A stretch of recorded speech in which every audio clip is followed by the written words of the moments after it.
자, 이제 모양 연산자를 대해서 하겠습니다. 방향도 함수를 했으니 모양 연산자를 할 수 있습니다. 모양 연산자는 뭐냐 하면 곡면 이렇게 있고 점 P가 이렇게 있습니다. 곡면 위에 M이 있고 곡면 위에 점 P가 있죠. 그 다음에 곡면 위에 TPM이란 벡터들의 집합을, 요건 벡터의 구조를 가지죠. 여기에 SP라는 함수를 정의하는 거예요. 그런데 얘가 어디로 갈지는 모릅니다. 일단은 어디로 갈지는 몰라요. 그러면 이걸 어떻게 정의해요? 그럼 벡터를 하나 잡아야 되겠죠? 그러면 이 벡터가 이 점에서 그러니까 지금 방향도 함수 할 때 VP하고 같은 역할을 하는 거예요. 그렇죠? VP에 뭘 정의하느니 U를 정의합니다. U는 법벡터죠. 여기에다 마이너스를 한 걸 SPV라고 정의하는 거예요. 그러니까 SP에 U 벡터가 있죠. U 벡터는 어떻게 되죠? U 벡터는 이게 3차원이니까 F의 UV에 대한 함수, G의 UV에 대한 함수, H의 UV에 대한 함수가 되겠죠, 그죠? H의 UV에 대한 함수니까 얘를 SP에 V를 한다는 건 VP의 F, VP의 G, VP의 H 이렇게 정의를 하는 거죠. 마이너스 붙이고요. 마이너스 붙여. 이렇게 정의한다는 거. 근데 이게 문제가 무슨 문제가 생기느냐 하면 방향도 함수는 어떻게 돼요? 방향도 함수는 정의할 때 이렇게 직선을 따라서 정의했잖아요. 그죠? 근데 법벡터장은 이 곡면 위에 있단 말이에요. 그렇죠? 그러니까 이걸 곡면을 갖고 와서 설명을 하면 여기 점 P가 있고 V가 이렇게 돼 있어. 그러면 방향도 함수의 정의는 요 직선을 따라서 정의잖아. 그러면 정의를 할 수가 없어. U는 요 곡면 위에만 있으니까.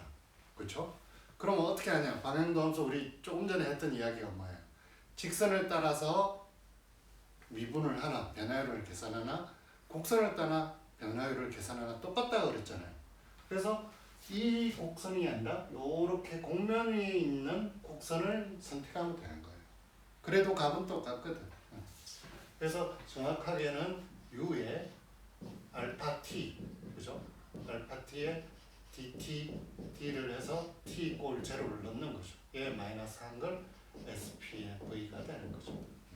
근데 알파 T는 어떻게 돼요? 알파 제로는 P점을 지나고 알파 프라임 제로는 V가 되고 알파의 이미지는 M 위에 있는 이런 걸로 정의를 하는 거죠. 이렇게 되면 이제 어떻게 되냐면 얘를 정의를 해보면 첫 번째 정의는 뭐냐면 일단은 첫 번째 성질은 SP의 V를 하면 얘가 어디에 속한다? TPM에 속한다. 요걸 볼 거예요.